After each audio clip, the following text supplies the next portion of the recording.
Saya terus di jalan perubahan. Saya terus di jalan perubahan. Kami Sekitar sebulan sebelum perhelatan Pilpres 2024 digelar, juru bicara TKN Prabowo Gibran, Fachri Hamzah, pernah menyebut di akun X-nya tentang adanya capres yang bakal ditetapkan sebagai tersangka. Menurut Fachri, dari 6 kandidat capres 2024, setidaknya ada 4 calon yang sempat diadukan dan diperiksa KPK terkait kasus dugaan korupsi. Belakangan, Fachri malah terang-terangan menyebut jika mereka yang akan menjadi tersangka adalah Anies Baswedan dan Mohaimin Iskandar atau tak lain paslon nomor urut 1. Apakah benar nasib Anies bakal berakhir di balik jeruji besi? Ataukah kembali mengikuti kontestasi Pilgub DKI Jakarta sembari menyusun kekuatan untuk Pilpres 2029? Ataukah hanya berminat jadi pembina Karang Taruna saja?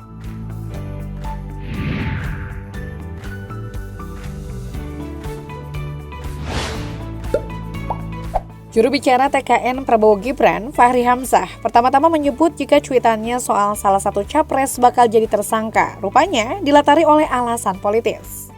Menurutnya, cuitan itu untuk membalas serangan-serangan terhadap Prabowo dengan alasan kasus korupsi. Lalu seakan menjadi bagian narasi kampanye yang cenderung menjatuhkan pihak lawan. Ex-politisi PKS itu mengatakan, cuitan tersebut ia sampaikan bukan tanpa alasan. Dia menyebut capres yang dimaksud sudah hampir dijadikan tersangka. Saya ini bekas pimpinan Dewan, Komisi 3, Komisi Hukum. Saya tahu betul itu ada calon yang sudah hampir jadi tersangka. Katanya tanpa menyebut kasus yang dimaksud. Yang pasti menurutnya, sang capres akan ditetapkan sebagai tersangka usai gelaran Pilpres 2024. Sebagaimana diketahui, pada 7 September 2022, Anies diperiksa hingga nyaris 12 jam terkait penyelidikan Formula E. Anies yang saat itu masih berstatus Gubernur DKI Jakarta, tiba di gedung KPK pada pukul 09.25 waktu Indonesia Barat. Ia baru kelar menemui tim penyelidik sekitar pukul 20.22 waktu Indonesia Barat. Kemudian pada Juni 2023, beredar bocoran kabar jika Anies bakal ditetapkan sebagai tersangka. Menurut pakar hukum tata negara sekaligus politikus Partai Demokrat Denny Indrayana, langkah itu menjadi salah satu cara atau cawe-cawe Presiden Jokowi untuk menjegal pencapresan Anies. Anies saat itu memang sudah diusung oleh Partai Nasdem sebagai Capres 2024.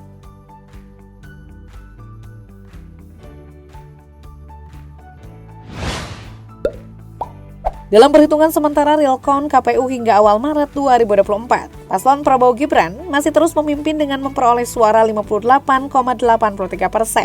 Sedangkan paslon Anies Cak Imin sementara memperoleh suara 24,49%. Adapun paslon 03 Ganjar Mahfud memperoleh suara 16,68%. Dengan suara masuk di atas 70%, hampir dipastikan paslon Prabowo Gibran disebut bakal memenangkan Pilpres 2019. Namun hingga saat ini, Capres Anies Baswedan dalam berbagai kesempatan menyatakan masih menunggu perhitungan KPU rampung sebelum menyatakan sikap dan tindakan yang akan diambilnya. Mantan Menteri Pendidikan dan Kebudayaan itu juga tak mau ambil pusing dengan pernyataan pihak TKN Prabowo Gibran yang akan merangkul pihak 01 maupun 03 bergabung dalam pemerintahan mendatang. Sebelumnya, pernyataan tentang keinginan merangkul 01 dan 03 diungkapkan oleh Wakil Ketua TKN Muhammad Edi Duyanto Suparno dalam wawancara dengan Bloomberg Television. Capres yang diusung oleh Nasdem, PKS, dan PKB itu juga belum memberikan ucapan selamat atas keunggulan paslon nomor urut 2. Kendati ucapan kemenangan telah datang dari sejumlah pemimpin negara asing, termasuk Presiden Jokowi. Anies belum memberikan selamat pada Prabowo juga dengan alasan yang sama, yakni ingin menuntaskan satu persatu tahapan pemilu, termasuk menunggu pengumuman final resmi dari KPU terkait paslon pemenang pemilu. Namun begitu dalam sebuah pernyataannya, sejauh ini ada indikasi jika ia tidak akan bergabung dalam pemerintahan mendatang. Dalam sebuah statement, Capres dari Koalisi Perubahan itu berjanji akan tetap memperjuangkan komitmen yang dicetuskannya selama masa kompetisi dan kampanye. Soal komitmen mari kita berjuang bersama, jangan khawatir, saya tidak akan geser kanan-kiri, kata Anies.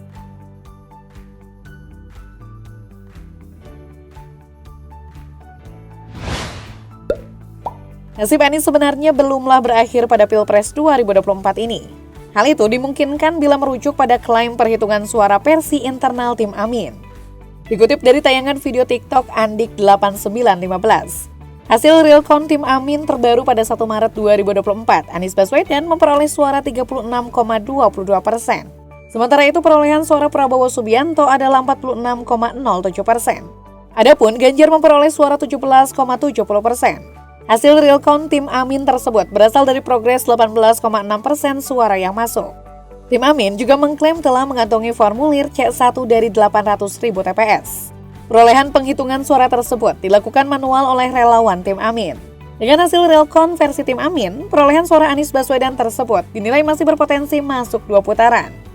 Sementara itu, Kokapten Tim Nasional atau Timnas Pemenangan Anies Cak Imin, Thomas Trikasi Lembong atau Tom Lembong, menilai kemungkinan terjadi putaran kedua di Pilpres 2024 masih terbuka lebar. Pemilih, pendukung, dan simpatisan, saya imbau kita semua tetap semangat. Kemungkinan terjadi putaran kedua masih terbuka lebar. Setelah tabulasi volume pelanggaran penyimpangan melampaui margin kemenangan yang diklaim kubu tertentu, itu bisa terjadi putaran kedua, kata Tom dalam Instagram pribadinya @tomlembong. Tom lantas menyerukan kepada para simpatisan paslon nomor urut 1 untuk menjaga tiap suara di tiap tingkatan, mulai dari TPS hingga tingkat kabupaten atau kota. Sebab ia menegaskan, suara yang dipilih oleh masyarakat harus dikawal sehingga potensi kecurangan bisa diminimalisir.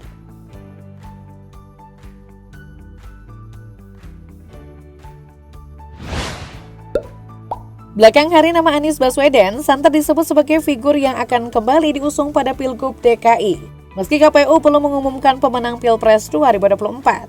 Sebagaimana jadwal kalender pemilu pada 27 November mendatang, KPU akan kembali menggelar hajatan demokrasi Pilkada 2024, termasuk pemilihan gubernur alias Pilgub DKI Jakarta.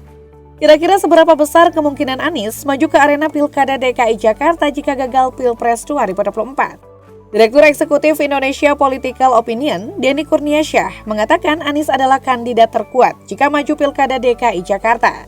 Anies bahkan sulit dikalahkan jika diusung oleh PKS, apalagi ditambah dengan rekan koalisi perubahan lain seperti PKB dan Nasdem. Sementara itu, analis politik Ujang Komarudin mengakui kursi Gubernur DKI Jakarta merupakan kursi pelontar untuk maju dalam Pilpres 2029. Oleh karena itu, partai pasti berhitung untuk mengusung kader mereka demi melangkah jauh ke depan pada Pilpres mendatang. Pilihan paling potensial tersebut hanya ada pada Anies Baswedan. Lalu bagaimana dengan respon PKS terkait kemungkinan kembali mengusung Anies pada Pilgub DKI Jakarta? Merespon riuhnya warganet di media sosial X soal wacana Anies maju lagi sebagai calon gubernur DKI Jakarta di Pilkada 2024. Sekretaris Dewan Pimpinan Wilayah atau DPW PKS DKI Jakarta, Abdul Aziz, enggan berkomentar dan memberikan spekulasi. Apakah bakal mengusung Anies lagi seperti 2017 lalu atau tidak? Hal tersebut salah satunya karena keyakinan PKS jika Capres Anies bisa menembus 2 putaran. Aziz juga mengatakan PKS belum membicarakan secara khusus mengenai kandidat-kandidat yang akan diusung sebagai calon gubernur DKI Jakarta. Pasalnya, ia mengatakan PKS masih berfokus untuk mengawal suara Pilpres dan Pileg 2024. Sementara itu, menurut Ketua Bidang Humas PKS, Ahmad Mabruri, mereka sejauh ini berupaya mendorong kader sendiri untuk maju Pilkada DKI Jakarta. Akan tetapi, mereka juga tidak memungkiri Anies masuk dalam daftar nama potensial menjadi cagup DKI Jakarta. Salah satu kader PKS yang diduga berpotensi maju dalam bursa Pilgub DKI adalah Ketua DPP PKS Mardani Alisera.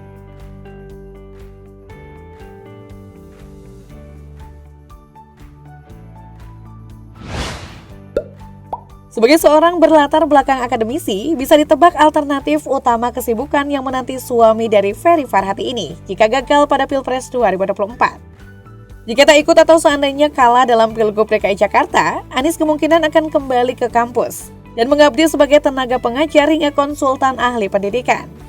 Sebagai seorang tokoh pendidikan, Anies pernah menjabat sebagai Rektor Universitas Paramadina selama 8 tahun dan tokoh dibalik pencetus Gerakan Indonesia Mengajar. Namun dalam status akun Instagram pribadinya pada 2023 lalu, ia memberi pernyataan diplomatis bahwa ketika tidak menjadi presiden, dirinya akan mengerjakan apapun untuk kebaikan bangsa ini. Mantan Gubernur DKI Jakarta itu mengatakan, berkarya membangun bangsa tidak harus menunggu sampai menjadi presiden. Tanpa jabatan prestisius pun dia mengaku bisa mengerjakan banyak hal untuk Indonesia. Sementara itu di akun X-nya, ia pernah memuat potongan video saat menjawab pertanyaan akademisi Renal Kasali. Menurutnya, ada banyak kegiatan yang bisa dilakukan jika tak lagi menjadi pejabat publik. Saya banyak kegiatan lain yang bisa saya kerjakan, ujarnya. Salah satu kegiatan yang diakuinya masih dijalani saat ini adalah menjadi pembina Karang Taruna di sebuah kampung di Jakarta sejak 2013. Anies mengaku masih ikut menandatangani surat terkait persiapan kegiatan 17-an pada tahun 2023 di kampung tersebut.